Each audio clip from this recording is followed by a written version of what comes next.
Welcome to the live session. Today, we are exclusively going to deal with the SLCM amendments applicable for the June 2022 exams. So this is not a doubt clearing session. We will be only concentrating on the amendments that are made applicable for the June 2022 exams. Now, why should we study the amendments?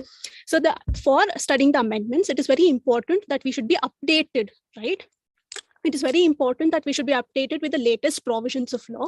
In exam, if they're asking you certain questions, if you write the old laws, you will not get any marks. Why? Because that is outdated. You always have to write the latest provisions that are made applicable. And for that purpose, we are creating this session that is dealing with the latest amendments applicable for the June 2022 exams. And there are two kinds of amendments. Okay, so one amendment is whereby the entire law is changed. For example, Companies Act, right? Previously, there was Companies Act of 1956. That law was outdated. To keep up with the changing circumstances and the changing environment, we were required to bring in the new law, and that is why the Companies Act of 2013 came into existence. So by that amendment, we have changed the entire law, right? The entire act has been repealed and the new law has been brought into force.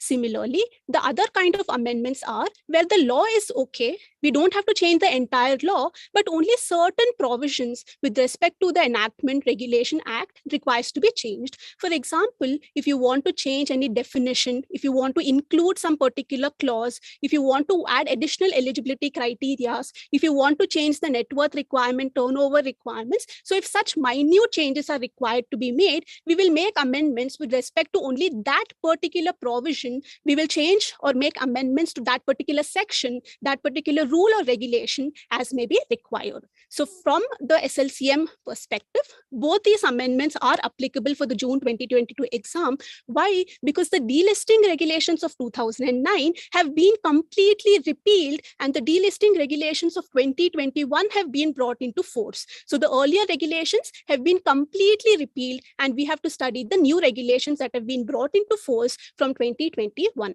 Similarly, even for the share-based employee benefits as well as the sweat equity benefits that are given to the employees, for those also, the entire previous regulations have been repealed and the new regulation of 2021 has been brought into force. So these three regulations have been completely repealed and new regulations have come into force. In addition to that, minute changes have been made to the other regulations as well.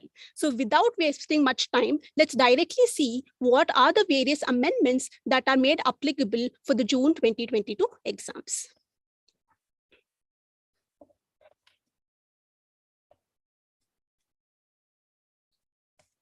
Yes, so we'll go chapter wise. First is the Securities Contract Regulation Act. So now I want you all to answer, what is the minimum public shareholding requirement that a company is required to hold? Yes. What is the minimum public shareholding that a listed company should have? You all can drop it in the comment section below, chat box.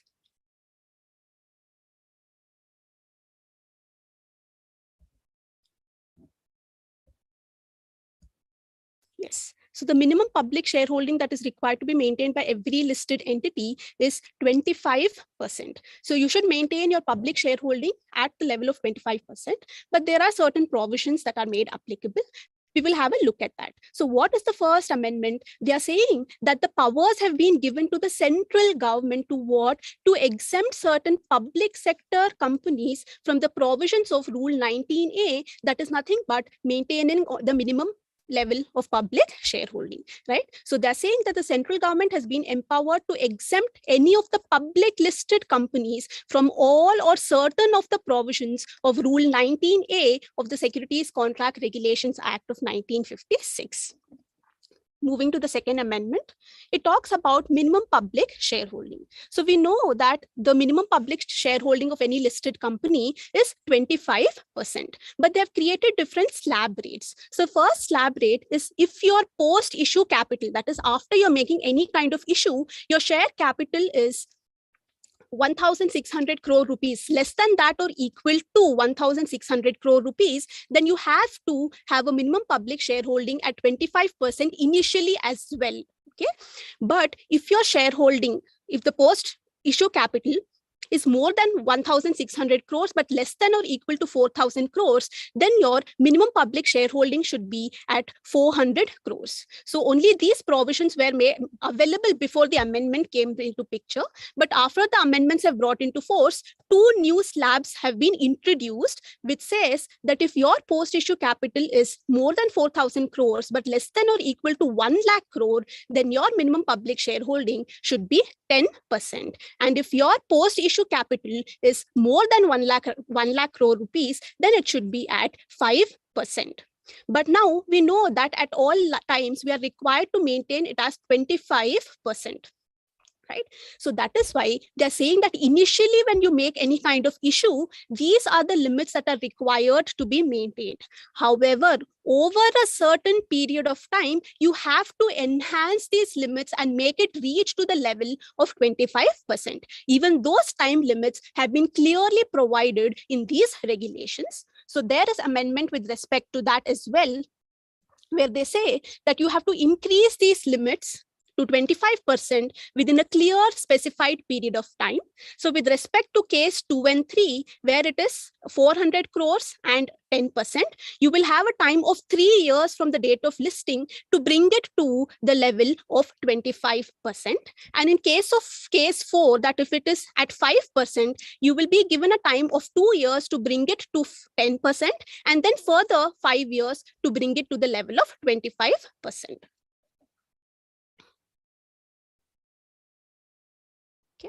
Now, there might be chances that the company goes into any kind of insolvency, and then the company has to be brought under the insolvency and resolution plan.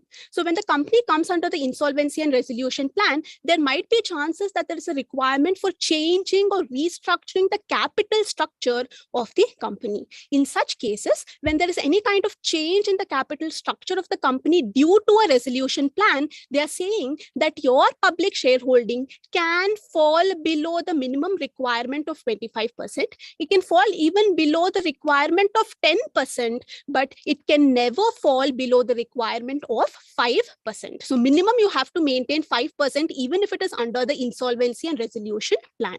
But what is the timeline within which you have to bring it back to the minimum level? So they are saying that wherever the public shareholding of a listed company falls below the 10% limit as a result of implementation of a resolution plan, the same is required to be increased back to the limit of 10% within a period of 12 months. Earlier, this timeline was not given. This has been introduced by the way of an amendment.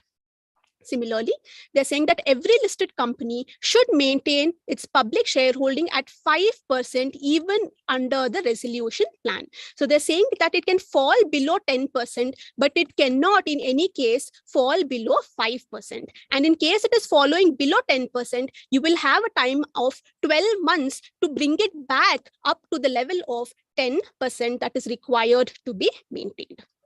So these are the amendments with respect to the Securities Contract Regulation Act. Now there are no amendments in the second chapter and the third chapter, that is Sebi Act as well as the Depositories Act. In Sebi Act, there are certain case laws that have been provided, which we will be discussing at the end of this session. And third chapter, there are no amendments that have been brought into force. Moving to chapter number 4, that is Sebi ICDR Regulations of 2018. Can anybody tell me what is a lock-in period? Yes. What is a lock-in period?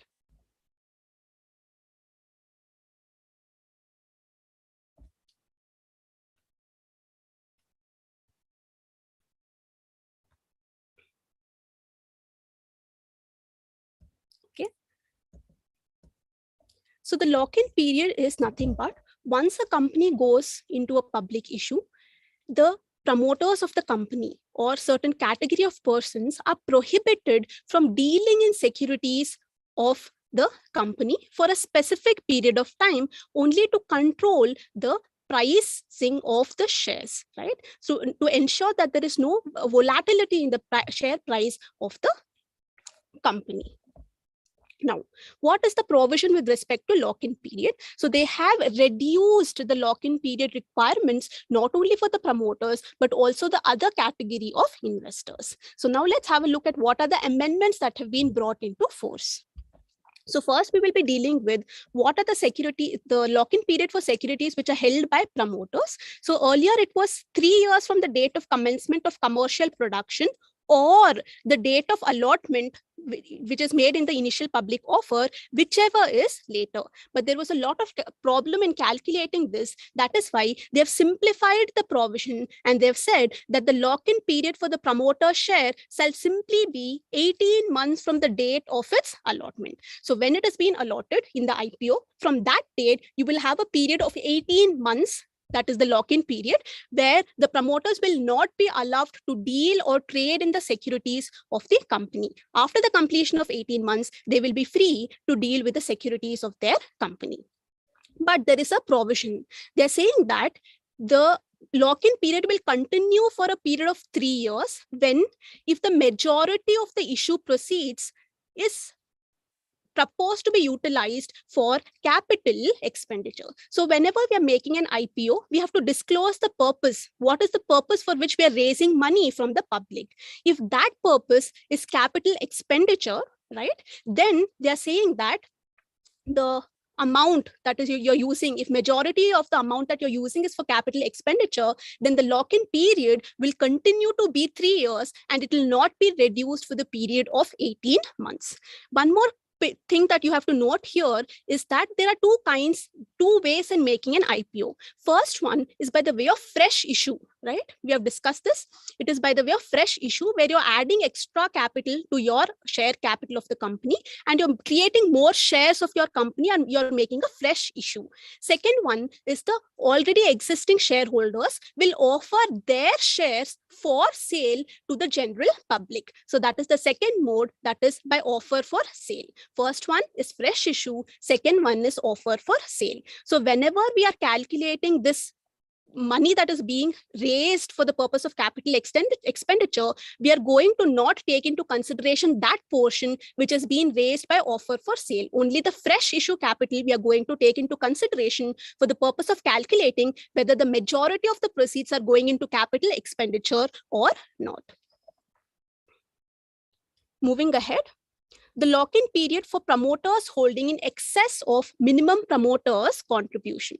So now all of us know that the minimum promoters contribution shall be at least 20% at all times. It cannot fall below that particular limit.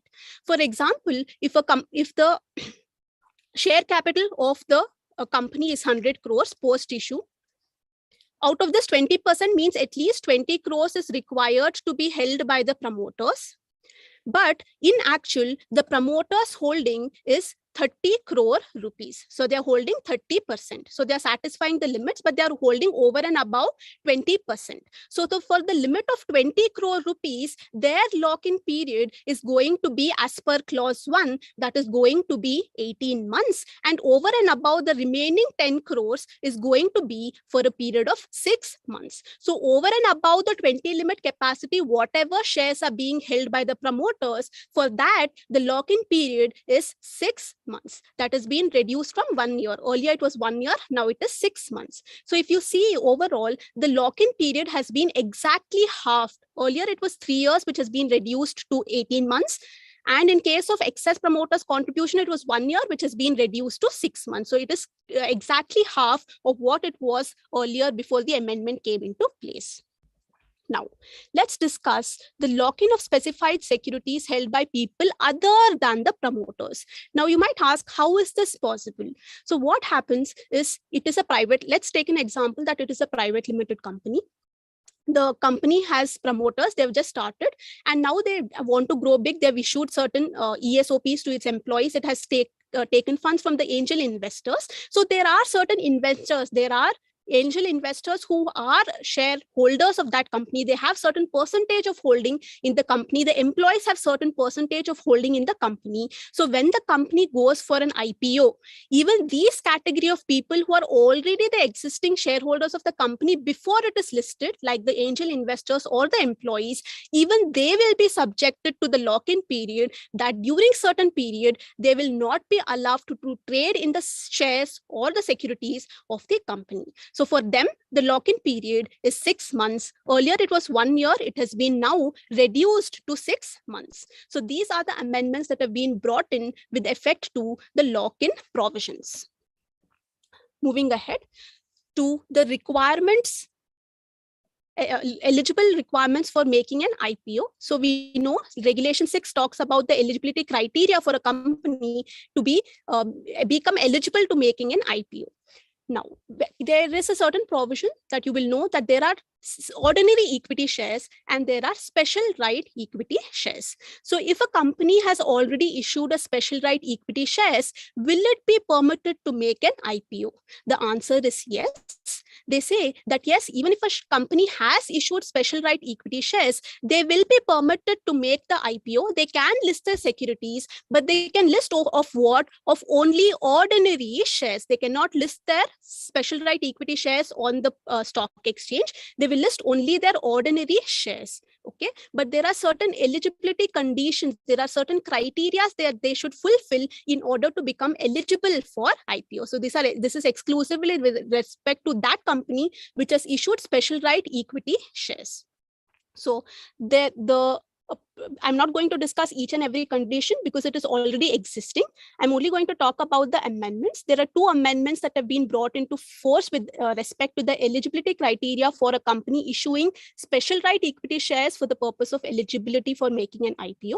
The first one is the net worth requirement of the special right equity shareholders should not be more than 1,000 crores. Earlier, that limit was 500 crores. So that has been changed and enhanced to 1,000 crores. And second condition being that the duration, if you have issued the special right equity shares before 6 months, you were not eligible to make the IPO. Now they have reduced the timeline and saying that even if you have issued before 3 months, you will be eligible. Right? So earlier the limit was 6 months. Before 6 months, if you have issued, only then you will become eligible for making an IPO. Now they're saying that even if you have issued 3 months before, it is okay, but 2 months is not okay, right? So from 6 months, they've reduced that limit for 3 months. So these are the 2 amendments that have been made with respect to the eligibility criteria for making an IPO with respect to those companies which have issued special right equity shares.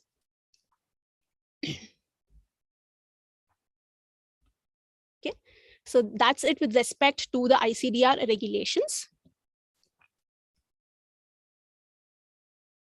Yes. Now let's move ahead to Chapter 5, that is Sebi LODR regulations. So generally, this is the chapter which has the majority of amendments that have been brought into force because these are the procedural regulations, right? So let's see.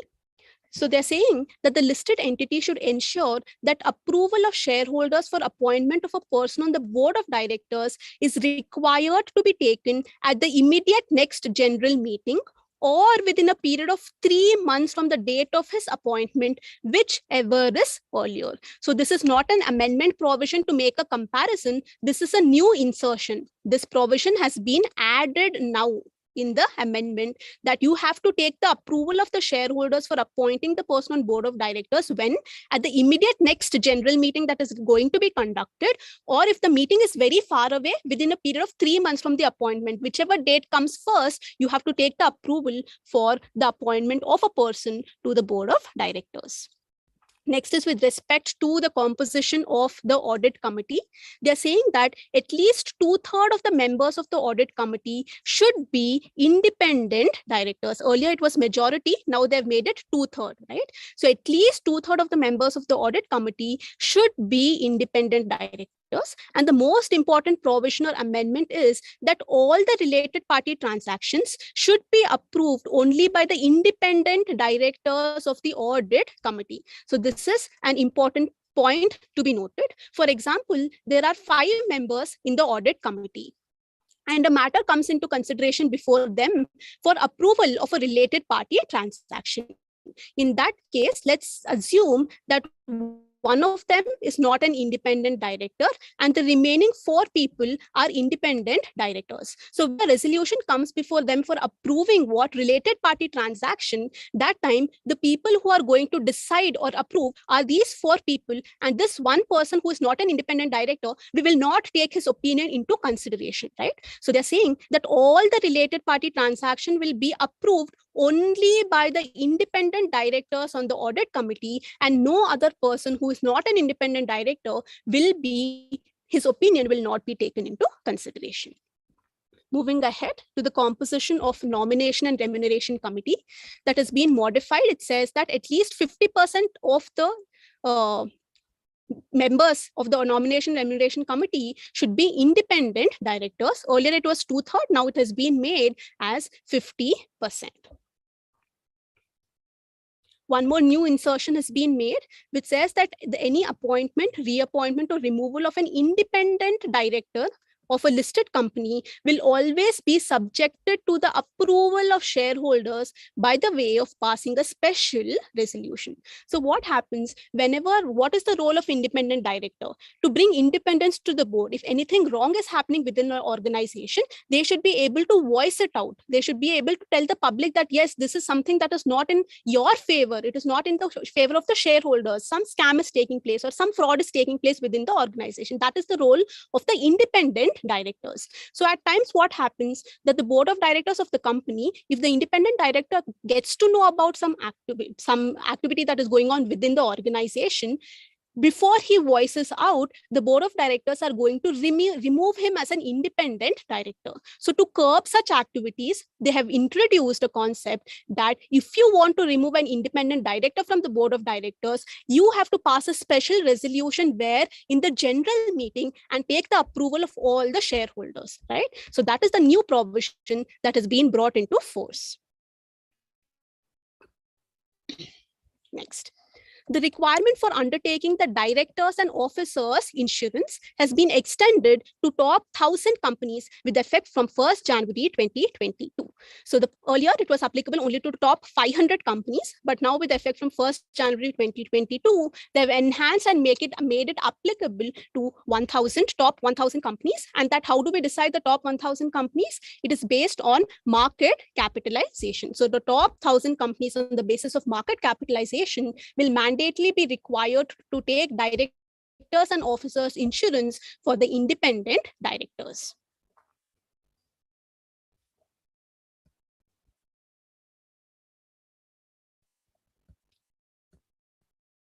Yes.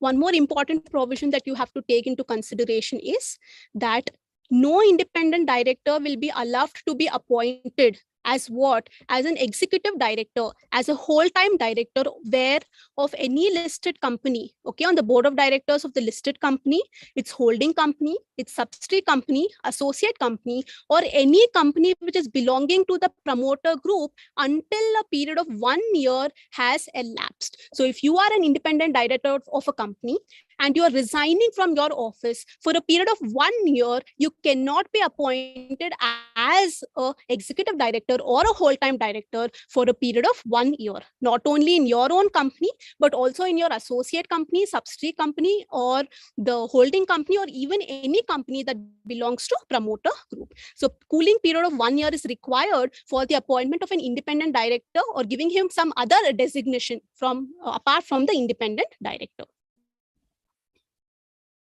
Yes.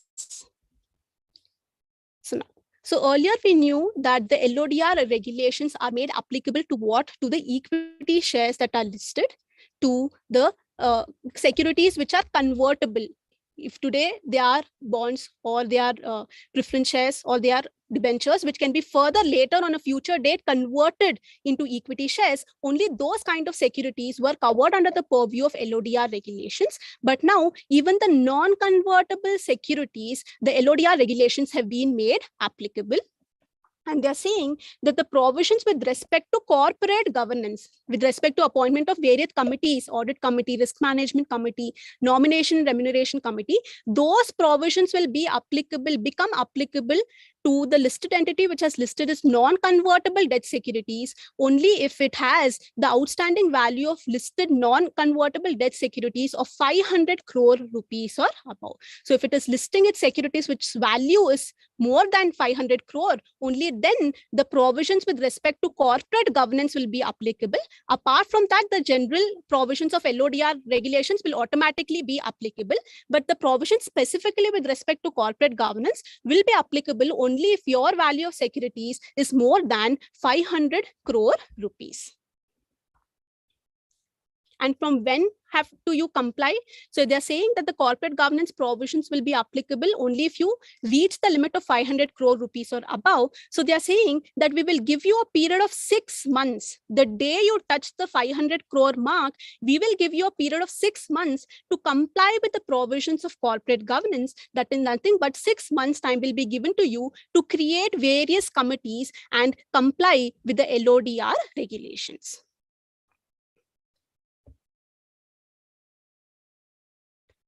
Moving ahead, intimation to the stock exchanges. So we know that whenever there is a listed entity, if any event happens within the organization that is of public importance, a long list has been provided under the listing agreement as well, that you have to inform the stock exchange before the event takes place. Why? Because your shares are listed on the stock exchange, and when any event happens, it is going to affect the share price of your company. So it is very important for us to inform the stock exchange in advance before the event takes place. We have to inform that. For that, they have made certain changes. They're saying that for the below mentioned proposals, at least 2 working days advance notices be required to be given to all the stock exchanges. So certain period were 5 days, certain period was 7 days, that has been reduced and made as 2 working days. So they've given a long list of matters under which the information should be given to the stock exchange 2 days before the event is actually taking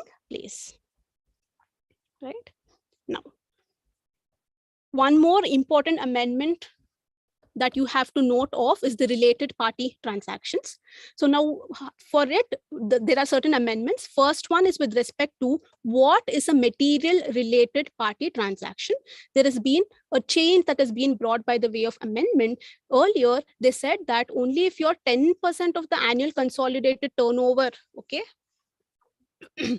of the listed entity, then it was a material transaction. But now they've said that any transaction with the related party will be considered as a material related party transaction if the transaction to be entered either individually or together with previous transaction in one particular financial year exceeds 1,000 crore rupees or 10% of the annual consolidated turnover, whichever is lower. So earlier only 10% criteria was mentioned, but now they have added one more criteria, that is exceeding 1,000 crore rupees. If you fall under any one of these categories, it will be called as a material related party transaction. Now, material modifications. So if you are making any kind of changes to an already approved related party transaction, even then you will require prior approval from the audit committee for undertaking such modifications in your already approved related party transactions. Right? Then they're saying that we know that whenever a related party transaction takes place, the audit committee is required to approve such transactions. So what are the points that are required to be taken into consideration by the audit committee before approving such related party transactions? So they've given a particular list of information which is required to be reviewed by the audit committee before approving the related party transactions. So they're saying the type, material, terms, and particulars of the proposed transaction, the name of related party and what is its relationship with the listed entity, what is the tenure of your related party transaction, what is the value of your related party transaction, right? What is the percentage that is going to be contributing to the annual consolidated turnover? What percentage of your annual consolidated turnover will be contributed by this related party transaction? If you're granting any kind of loans, inter-corporate deposits, advances, etc. to your related party, what is the source of funds? Why are such financial resources required by the related party? What are the terms and conditions? What is the tenure, interest rate that is going to be charged? What is the purpose for which the related party is going to use that particular transaction? All these matters are required to be taken into consideration by the audit committee. In addition to that, what is the justification for the related party transaction and how is it in the interest of the listed entity? A copy of valuation and other external party report on the basis of which you have relied, percentage of the annual consolidated turnover, okay, of the proposed related party transaction, how much is it going to contribute to the annual consolidated turnover? And this particular related party transactions, which are of long term, that is for a period of more than 1 year, that is required to be reviewed by the audit committee on an annual basis, right? So these are the matters that are required to be taken into consideration by the audit committee before approving the related party transactions. Now, we know that even the related party transactions are required to be approved by the shareholder in certain cases. Now, what is the information that you should provide to the shareholders that they are able to decide whether we should approve this particular resolution or we should not approve? So when they want to make that decision, they will need certain information, and that information is required to be provided by the company itself, right? So what is that information? A summary information about should be provided by the management, okay? That justification as to why you want to enter into a related party transaction, how is it in the interest of the listed entity? Similarly, what we discussed with respect to loans and advances in the previous topic that the audit committee is to take into consideration, all that information is also required to be given to the general shareholders, as well as the valuation report and external report on the basis of which you have relied your transaction, and any other information as may be relevant should be given to the shareholders when you're asking them to pass a resolution for undertaking a related party transaction, right? So that brings us to the end on LODR regulations. Moving to chapter 8, 9, and 10.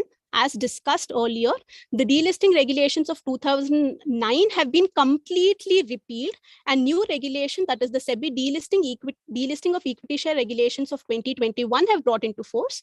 Since we cannot teach the entire regulations now, the entire regulation itself is an amendment, so you will have to study the provisions. So with respect to this, the same has been introduced in the latest material that has been issued by the institute. If you're referring to the latest material, these regulations, that is the latest 2021 regulations, have already been incorporated in your latest material. So you can refer that material for the purpose of studying the provisions. But when we come to chapter 9 and 10, that is the Sebi share-based employee benefit regulations and Sebi issue of sweat equity regulations of 2002, both these regulations have been repealed, and these two regulations have been combined, and only one regulation has been passed, that is Sebi share-based employee benefits and sweat equity regulations of 2021. So both these regulations have been combined and only one new regulation has been passed. But even if you refer your latest material that has been issued by ICSI, these regulations have not been incorporated. So for studying the provisions of these regulations, you have to exclusively refer to the supplement material that has been issued by the institute, right? There you will get all the provisions of these regulations. Right? So what they have done, they have combined the schemes that are made available under two different regulations. This was made available under the share-based employee benefit regulations, and this was made available under the sweat equity regulations. But now all 6 benefits are combined and incorporated into one single regulation, that is the regulations of 2021.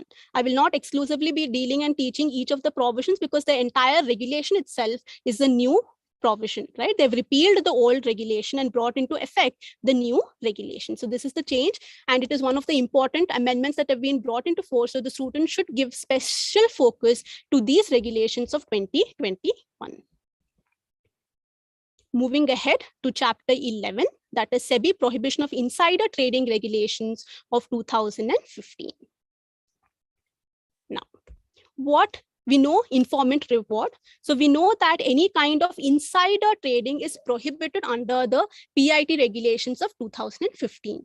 But even then, if there are certain people within the organization, within the company who are violating these provisions, there is a concept of whistleblowing, that somebody who gets to know about such a fact can bring that particular fact to the notice of the authorities, that is the Securities Exchange Board of India. And because he is taking that risk of disclosing some confidential information, disclosing the scam, disclosing the fraud in the public domain, he will be given a certain kind of reward. That is known as the informant reward. So whoever is blowing the whistle of the company, that certain wrongful activities are going on within the company, that there are contravention of provisions of securities laws that are going on within the company, such person is called an informant. And because he's blowing the whistle of the company, he's bringing to the public knowledge that something wrong is going on within the organization, he will be given a certain kind of reward. This is known as informant reward. So now what are the changes or amendments that they've brought into force? They are saying that Sebi will have the entire sole discretion to decide whether a particular informant is actually eligible for a reward or not. There might be cases that there is wrong information that is made available. In that case, the informants will not be given any kind of rewards. So it is the decision of the Securities Exchange Board of India whether or not a particular informant will be eligible to receive that reward. So what is the quality of information that you have given? How true is the information? How have they verified it? After verification, if it is true, then only you will be eligible to receive that award. And that decision, the sole authority to take that decision is vested with the Securities Exchange Board of India. Now, how much reward should be given? They're saying that the amount of reward should be 10% of the monetary sanctions. What are the monetary sanctions? So when you're blowing a whistle, you're bringing into knowledge that some wrongful activity is going on within the company. Now, Sebi will investigate that matter, and if anything is found for contravening the provisions, penalty will be imposed, punishment will be imposed. If your offenses are committed, fines are imposed, okay? Fines and penalties are imposed. So how much sanction you are putting on that particular wrongful activity, 10% of that amount should be given to the informant, okay? But the maximum amount is 10 crore rupees. It cannot exceed 10 crore rupees. So either 10% or maximum limit of 10 crore rupees. What is the amendment? Earlier, this limit was 1 crore rupees. Now it has been enhanced from 1 crore and made to 10 crore rupees. And this power is being vested with Sebi, that as and when they require, they can change this 10 crore limit to such higher amount as may be required. That we understood, that when will they be eligible, who will be eligible to give them the reward, and what is the amount that is required to be given.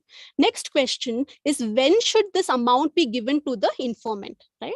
So they're saying that if the reward that is payable to the informant is less than or equal to 1 crore rupees, then when the final order is being issued by Sebi, on that date, we are going to what? We are going to make or grant the reward to the informant. And over and above 1 crore rupees, if your reward is more than 1 crore rupees, then initially not exceeding 1 crore rupees shall be given on the date of the final order, and the remaining amount will be paid when, after it has been collected, how much amount? Twice the balance reward payable is collected from the person who is liable to pay the monetary sanctions. Let's take an example. Suppose the award that has been given is 1.5 crore rupees. So in this case, 1 crore rupees is required to be given when the final order is passed, right? So how much is remaining? 50 lakh rupees is remaining. In this case, when we'll say this 50 lakh rupees be given, it will be given when Sebi will be able to recover 1 crore. That is the twice the amount of the remaining amount. So 50 lakh is the remaining amount. Twice the amount of the remaining amount should be first recovered by Sebi. Once it recovers twice the amount, then the remaining amount will be allowed to whom? The informant. So it cannot happen that whatever amount has been collected by Sebi, it will clearly give it to the informant. Even they have to recover the sum from the person who is violating the provisions. So they will retain a certain sum of money with them, and they will sanction a particular percentage to the informant. So till they don't actually collect twice the amount that is remaining, till then they will not issue the reward to the informant. So initially 1 crore will be given at the time of final order, and the remaining order, after it collects twice the amount that is payable to the informant, after it collects, it is going to release it to the informant. So these are the provisions with respect to the informant reward. Right. Let's move on to chapter 12. As of now, do you all have any other queries? You can put it in the comment box or chat box, live chat.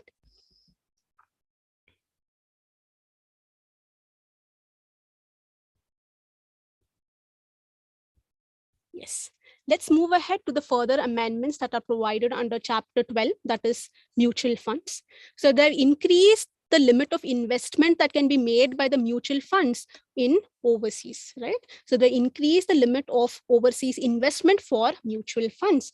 And I've just put it in the tabular format so that it is easy to understand. The overseas investment that can be made by the mutual fund per mutual fund is US 1 billion. And for the overall industry, that all the mutual funds put together cannot invest more than US $7 billion. With respect to their investment in overseas exchange traded funds, per mutual fund is $300 million, and the entire industry cannot invest in more than $1 billion in the exchange traded funds. So these limits are the new limits that have been provided for overseas investment by mutual funds. Now, they've brought about a change in the definition of mutual fund under regulation 2(1)Q of the Sebi mutual fund regulations. So if you see, the entire definition is same. The only thing that has been changed is the addition of certain words. They've added silver or silver related instruments to the definition of mutual fund. Earlier, only gold or gold related instruments were included. Now even silver or silver related instruments are added to the definition of mutual fund. The entire definition remains the same. The only change being the addition of the word silver or silver related instruments. So this is the amendment to the definition of mutual fund. On the basis of this definition, there is an provision that they've provided. They've given certain norms or guidelines for silver exchange traded funds and gold exchange traded funds. So what are the guidelines that these mutual funds should follow who are dealing with these funds? So they're saying that what is the investment? They're saying that at least 90% of the net assets, okay, of these schemes should be in silver and silver related instrument. So if you're an exclusively silver ETF scheme, then 95% of your investment should be exclusively in silver and silver related instrument itself. Disclosure of NAV. What is NAV? NAV is the net asset value. So every mutual fund is going to have a net asset value. When are you required to disclose that net asset value? On a daily basis on your website, that is of the asset management company. But the indicative of NAV, right? The price of silver, the price of gold, whatever is the indicative of your mutual fund, for that you have to disclose that at continuous basis during the trading hours, right? So the entire NAV should be disclosed only at the end of the day after calculating the NAV. But the indicatives which is leading to the fluctuation in the NAV, that price should be on continuous basis displayed during the trading hours. Now, whenever we all know that all mutual funds are not free from market risk, whenever we see there are so many advertisements that all mutual funds are subject to market risk and you should read all the documents carefully before investing. So what are these documents? These documents are scheme related documents, okay? The scheme information documents. What are the information that you should provide to the investors so that they can make an informed decision whether we should invest in this particular scheme or we should not invest, right? To make that information, they will require certain information, and that information is required to be disclosed by every mutual fund, right? So these are the list of the matters that are required to be given in the scheme related document for the investors to make an informed decision. Next, with respect to dedicated fund manager. So whenever there is a commodity based fund like gold traded funds or silver traded funds or any other kind of commodity market, in that case, it is very important that you should have a dedicated fund manager who has relevant skill and expertise in the commodities market, and he should be appointed to manage the fund. So every fund should be managed by a dedicated fund manager, which fund? The commodity-based funds. And yearly report. So whenever we are dealing in the gold traded or silver traded or any, especially with respect to commodity traded schemes, in that case, there's a requirement for physical verification, and that is required to be done by the statutory auditors of the mutual fund, and they are required to report that to the trustees of the fund, and that should be done on yearly basis. Simultaneously, when you're providing this half yearly information about the physical verification to the trustee, along with that, you should also provide that report to the Securities Exchange Board of India. Next point with respect to amendments in mutual funds is the new concept, that is the risk-o-meter of the scheme. So we know that every mutual fund is definitely subjected to certain risk. So how are you going to check what is the level of risk associated with a particular scheme? For that purpose, Sebi has come up with a concept that is a risk-o-meter of the scheme, that you have to disclose on the basis of a particular benchmark what is the risk of this particular scheme in relation to the other schemes that are available in the market. That will help the investors to make better decision. It is a criteria on the basis of which the investors will make a decision whether or not we are going to invest in a particular scheme. So the asset management company are required to disclose the risk-o-meter of their schemes and the benchmark of the scheme in all the promotional materials. So whenever they are promoting that particular scheme, they have to clearly mention what is the risk factor, what is the risk-o-meter, what is the benchmark, and on that basis, it is going to help the investors take or make an informed decision. And you should provide a link of all these documents to the investors, to the registered email ID, so that they can directly view and download these information. Which information? What is the portfolio of the scheme? What is the risk factor that is associated? All these details should be provided over the website, and that link also should be sent to all the investors via the registered email ID, so that they can directly download it and view it for their reference as and when they require. Right.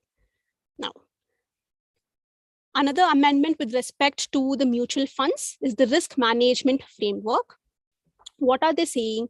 To protect the interest of investors and to ensure that the mutual funds render high standards of service, Sebi has come up with the revised risk management framework. So all the funds that have been collected by mutual fund are subjected to risk. And how are we going to manage this risk? How is the fund manager going to ensure that? How is it going to control the risk that is associated? For that, we have a risk management policy. So for that, we have revised, by the way of amendment, we have revised the risk management framework that has been created for the mutual funds. Now, the overall objective of managing the key risk involved in the mutual fund operation, the revised risk management framework will provide a various set of principles and standards, which will have certain policies, procedures, risk management functions. What are the roles and responsibilities of the management, of the board of asset management company, of the board of trustees? Clearly, roles and responsibilities will be allotted to them with respect to what? With respect to risk management, right? What is the responsibility of which person in relation to managing the risk of a mutual fund? All these guidelines are clearly set out in the revised risk management framework. Yes. And the new risk management terms with respect to risk management is an independent and specific function of the asset management company. So it becomes the responsibility of the asset management company to ensure that it is complying with all the provisions that are laid down under the revised risk management platform.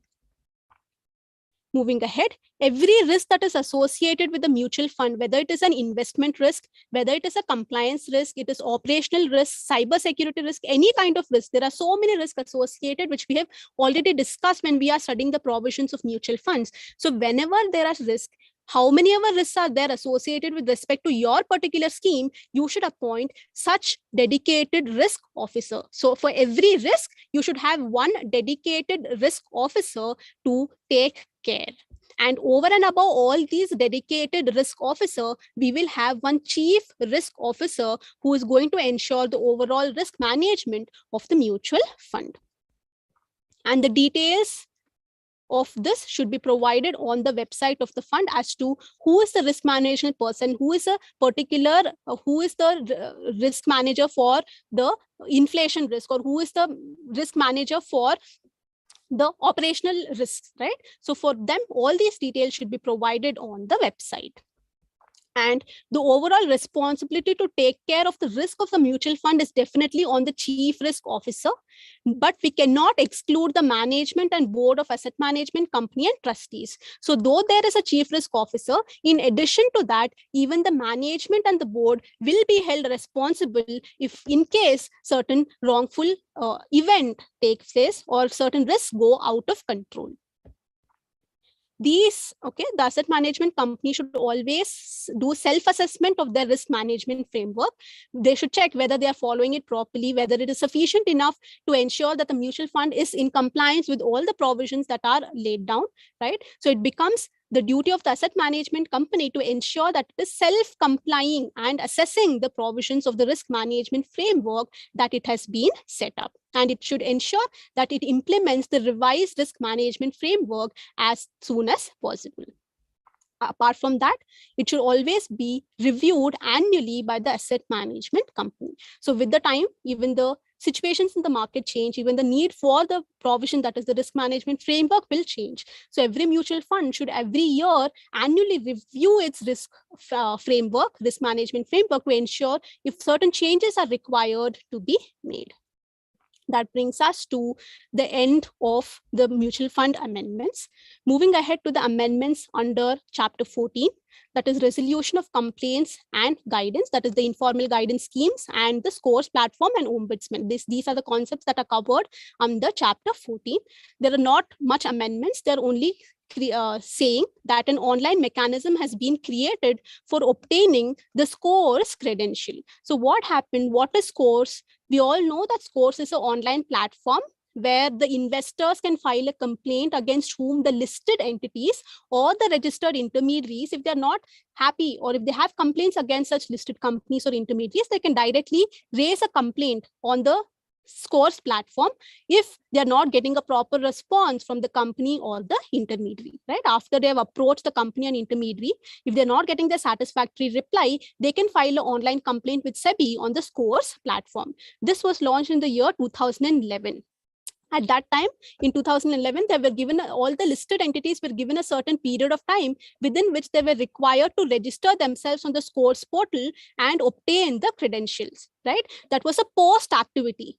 After you have been listed, you're required to obtain your credential. But by the way of this amendment, there are two impacts. One is that it is a green initiative because it is an online mechanism. You don't have to physically send a form. Okay, first Form A was physically required to be sent to the Securities Exchange Board of India. So now, because it is an online mechanism, it is a green initiative. Why? Because there is no need to send physical documents. Second one is streamlining the redressal of investor grievance against companies even before they are listed. So when you're proposing to list your company, when you filed your draft prospectus with the stock exchange and the Securities Exchange Board of India, at that point itself, you're required to obtain the Sebi credential. So what they're saying that all the companies which are intending to list their securities on the stock exchange are mandatorily required to obtain the score credentials by making an online application. And what you should do, you should attach a declaration along with the online form, which should be signed by the compliance officer of the company, stating that, okay, so there are two situations. If you're a company which is going to be listed on the main board, that is the stock exchanges having national-wide terminal, right? If you're listing your company on the main board, then you should give a declaration that the draft red herring prospectus has already been submitted with Sebi. That is why we require the score credentials.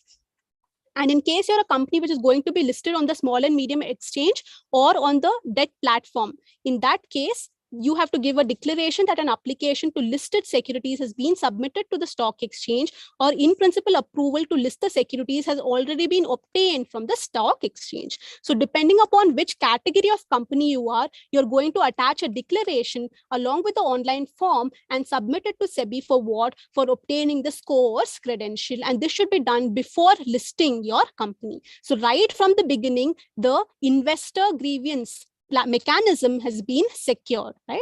So by this, there are two impacts like we discussed. One is green initiative, and one is before listing itself, we are taking into consideration the investor grievance mechanism. Right? So with that, we come to an end to amendments with respect to Part A. We are moving to Part B, where there are two chapters, that are Chapter 15 and Chapter 16. Let's see what are the amendments. Let's discuss Chapter 15, that is structure of capital market.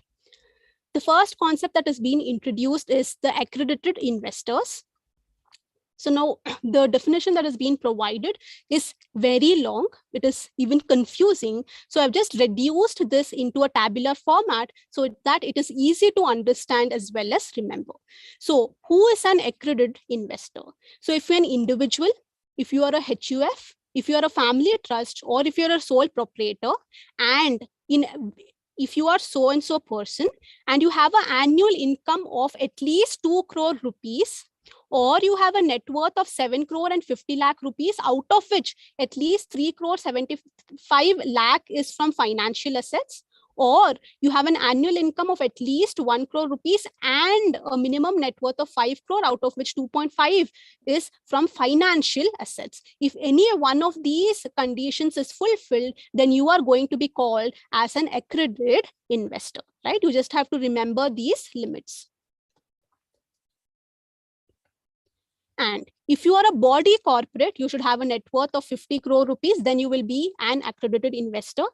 If you are a trust other than the family trust, why? Because family trust is already included in clause 1. So any trust apart from family trust should have a net worth of 50 crore rupees or more to be called as an accredited investor. And if you're a partnership firm, each and every partner of your partnership firm should be independently satisfying the eligibility criteria for the individual category, right? So all the partners should fulfill this clause 1 if they want to, if the partnership firm should be called as an accredited investor. So, and in addition to this, if you fulfill this eligibility criteria, you have to obtain a certificate of accreditation by an accreditation agency. So you have fulfilled these terms and conditions. In addition to that, you have obtained the certificate. After obtaining the certificate, you will be termed as an accredited investor. Right? So you just have to remember the limits. Now, there is a concept of deemed accredited investor. These deemed accredited investors are not required to obtain any kind of certificate of accreditation from the accreditation agency. They will automatically be deemed, okay, deemed. They are assumed that they are accredited investors. That is the central government or state governments, the developmental agencies which are set up by the state government or central government, the funds which are set up by the central government or the state government, the qualified institutional buyers, category 1 of portfolio, foreign portfolio investors, sovereign wealth funds, multilateral agencies, or any other kind of entity which is prescribed by the board from time to time will be called as deemed accredited investors. Now, we saw that certificate of accreditation is given by the agency. Now, which is this agency? Who can function as an accredited agency? So they are saying that any subsidiary of a recognized stock exchange, any subsidiary of a depository, or any other entity which has been specified by the board can act as an accreditation agency, which is going to do what? Which is going to grant a certificate of accreditation to the accredited investors. Right. Now, we know that the accredited investors are people who have on the basis of limits, they are people who have large sums of money for the purpose of investment. For that purpose, they've created a large value fund, which is exclusively only for the accredited investors. So all the alternative investment mutual fund, which releases any kind of scheme in which each investor is required to invest not less than 70 crore rupees, that is a large value fund for accredited investor. So each investor has to invest 70 crore rupees, and he should have a certificate of what accredited investor from the agency. Such funds which are created for the accredited investors and minimum value of investment is 70 crore rupees. Such funds are called large value funds. So these are the three concepts with respect to accredited investors. Now, co-investment means an investment made by the manager or the sponsor or the investors of category 1 and 2 alternative investment funds in the investment company, where even the AIF is going to make an investment. So we know that AIF is a kind of privately pooled fund which is going to collect the money and invest in some particular place. Now, this AIF fund will have a lot of managers, sponsors, and investors. So along with the AIF, even if the manager and the sponsors are going to invest in the same fund where the AIF are going to invest, these people are going to be called as people who are going to make a co-investment in the investee company. So they are going to be the co-investors with the AIF. So this is the new concept that has been introduced. Now, whenever there is a co-investment that is going to be made, the terms and conditions of investment should not be more favorable to whom?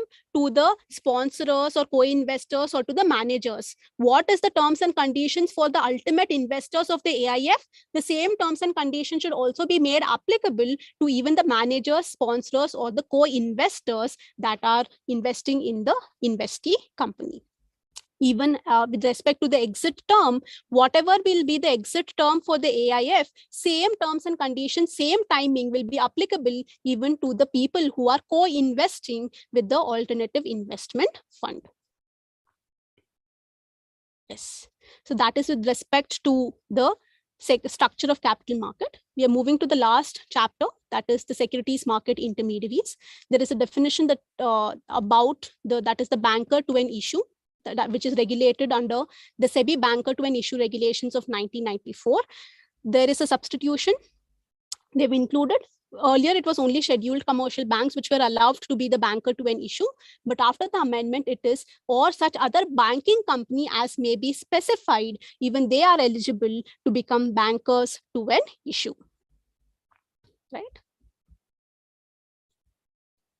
What is the impact of this amendment? That Sebi has permitted such other banking companies as may be specified to carry out the activities in addition to scheduled banks, right? Such other banking companies. Now, apart from scheduled bank, even other banking companies, if they've obtained the prior permission from Sebi, will be allowed to carry out the activities as a banker to an issue.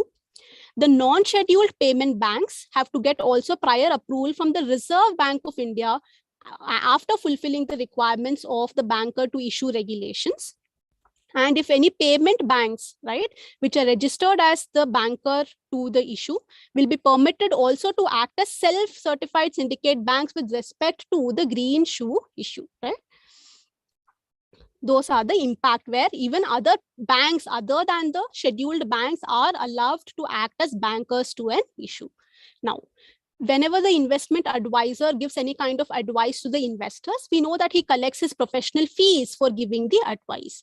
So what is the change that has been brought into force? Because the concept of accredited investors has been brought into force, they're saying they've added that the investment advisor will be entitled to charge a fees for providing the advice from the client, including an aggregated investor in the manner as specified. So the word accredited investor has been added, and fees can be collected even from such investors by the investment advisors.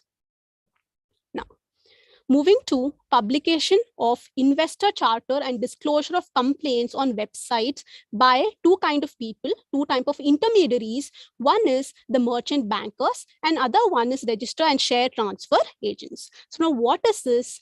So Sebi has come up with the concept that these intermediaries, so initially they have started with two intermediaries, maybe they will add on the other intermediaries in the times to come, but currently two intermediaries, that is the merchant bankers and the register and share transfer agents, are required to make certain publications in the public domain for the general investors. What are those publications? First one is publication of the investor charter, in which it will have all the details which the investors will require with respect to the securities market.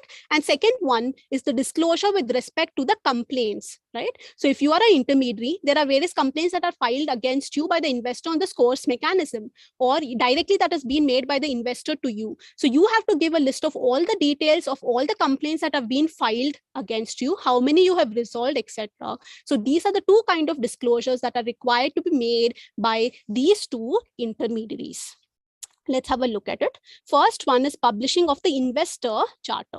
So charter is nothing but a brief document which is in easy to understand language and will contain different services which are provided to the investor at one single place for easy reference. So charter is going to be nothing but a one consolidated document where the investors will be able to find all the details that they are looking for in one single place. What are the details that are to be provided? So it shall provide investors an idea about the various activities which are pertaining to the primary market issuance with respect also to exit options like takeovers, buyback, delisting, etc. So we know that the merchant bankers are associated with the public issues, right? So whichever public issue they are going to undertake, with respect to those issues, whatever details are required, they have to make it available in a charter document, and that should be published on their website. They've given a detailed list of what should be included, and it should be in the form of Annexure A that has been clearly provided under the regulations. Moving ahead to the second document, that is the disclosure of investor complaints and redressal. It should be in the form Annexure B, right? It should contain all the data on complaints received against them, what are the complaints they have dealt with them, how many they have clearly resolved, how many are pending. All this should be given latest by the 7th of the succeeding month. So if for this entire month, in the next month before the 7th, we have to issue this document, that is disclosure of investor complaints and their redressal. Similarly, the same thing is required to be done by the register and share transfer agents. Similar two documents, that is the investor charter, as well as disclosure of the complaints that are made before them. Similar, it should also be in Annexure A, Annexure B. Only the thing that is going to change is the kind of information that is being required to be provided under the investor charter. That is going to be different for merchant bankers, and it is going to be different from the register and share transfer agent based on the activities or services that they provide for the investors. Apart from that, both the concepts are same. It is similar. Right? By that, we come to an end to all the amendments that are provided under the securities laws and capital market. There are a few case laws that I would like to discuss. If you are referring the latest material that has been provided by the institute, some of these case laws have already been included in the latest material. But however, there might be certain students who are using the old material for their advantage, for their benefit. We are going to just discuss a few case laws. First one is Dr. Satish Chandra, Ms. Suchitra Das, and Orissa Mills Development Company versus the Securities Exchange Board of India. What are the provisions that are applicable in this particular case? Section 21 SCRA, which says that all the listed entities should comply with the listing agreement. Regulation 12 says that you should follow the Code of Corporate Disclosures. 23 deals with punishment for not giving or furnishing information that is asked for by the investigating authorities. And section 15 HP of Sebi deals with what penalty provision, that is residuary provision. If there is no particular provision that is being provided and you're violating any provisions of the Act, rules, regulations under the Sebi provisions, then the penalty provided under 15 HB will be applicable. So now based on these provisions, the case recites. So what happened in this case, the three people, the initial three parties are called the noticee. They had made belated disclosure to the stock exchange with respect to certain important price sensitive information, right? So we saw there are certain disclosure requirements. What is the timeline when you should make those disclosure requirements, right? So these people had violated those requirements when they were required to be made within, say, for example, within the 5th date, they were made on the 11th day or the 12th date. So there was a delay in giving the information to the stock exchange, because of which there was a violation of the Code for Corporate Disclosure Practice, and there was a violation of listing agreement, because of which Sebi has imposed a penalty of 2 lakh rupees for violating the provisions, right? This is the first case. Second case, being the most important case with respect to these amendments, is adjudicating officer versus Bhavesh Prabri. This is decided by the Supreme Court of India. What are the applicable provisions? 15A to 15H, which deals with the penalty provisions under the Securities Exchange Board of India Act, and section 15J, which talks about the factors that are required to be taken into consideration by the adjudicating officer when he is deciding what should be the penalty that is going to be imposed. So can anybody tell me what are the three factors that are required to be taken into consideration by the adjudicating officer while deciding the quantum? Right? Yes, you can drop the answers.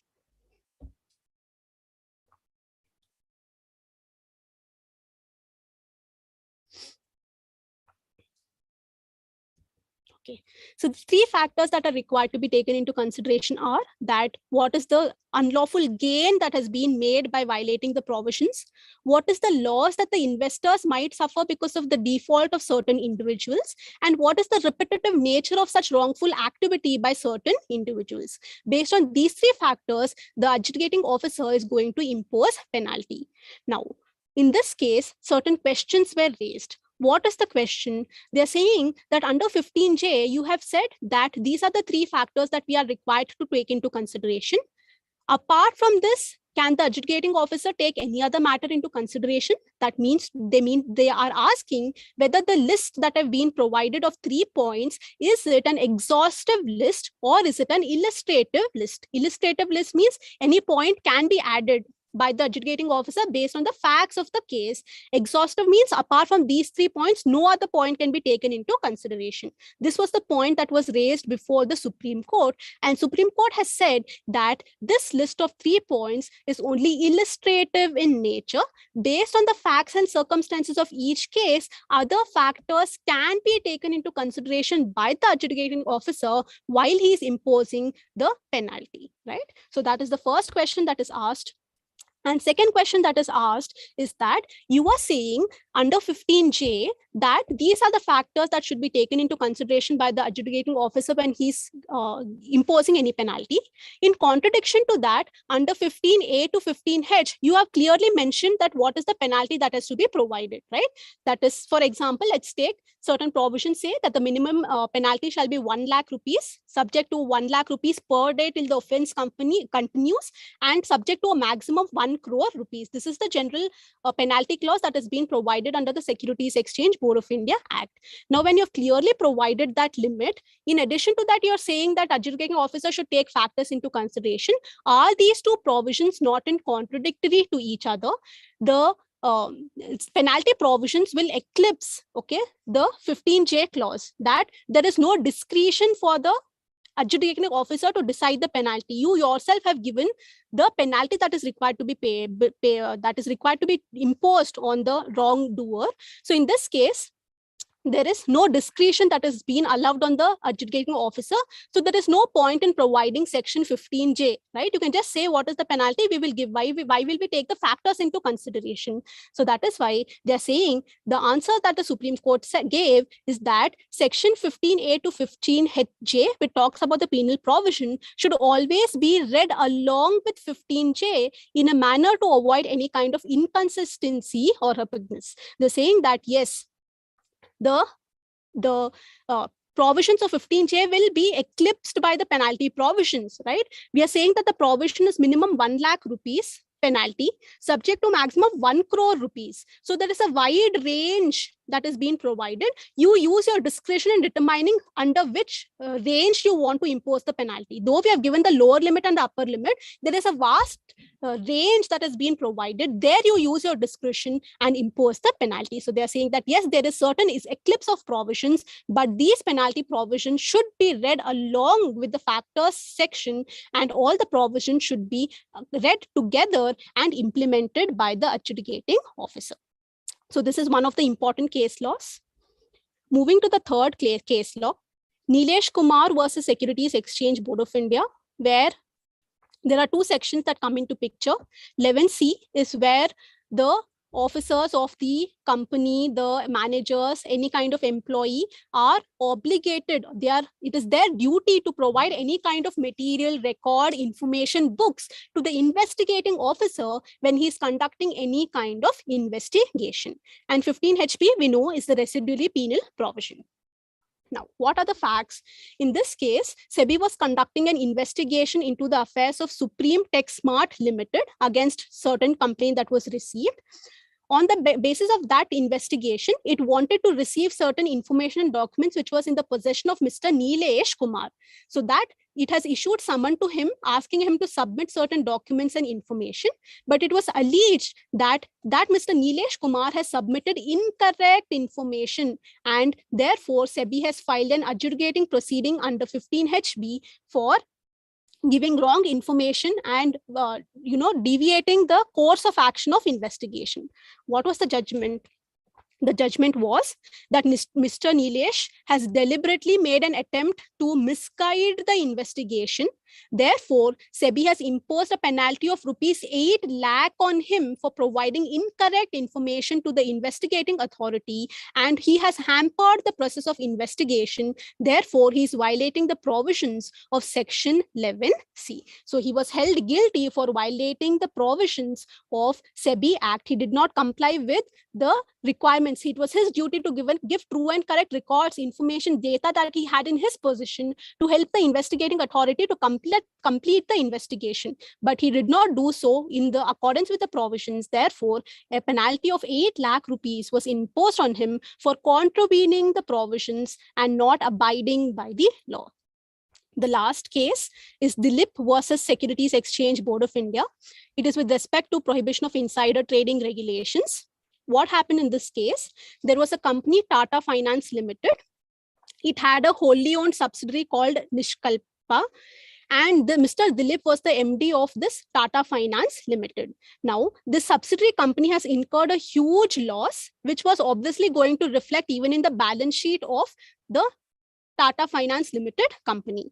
And because Mr. Dilip is the managing director, he had access to certain sensitive information that was not available in the public domain. It was unpublished, price sensitive information. But even when he was aware of this fact, and he was not supposed to give this information to anybody, he gave that information, he passed out his information to his wife.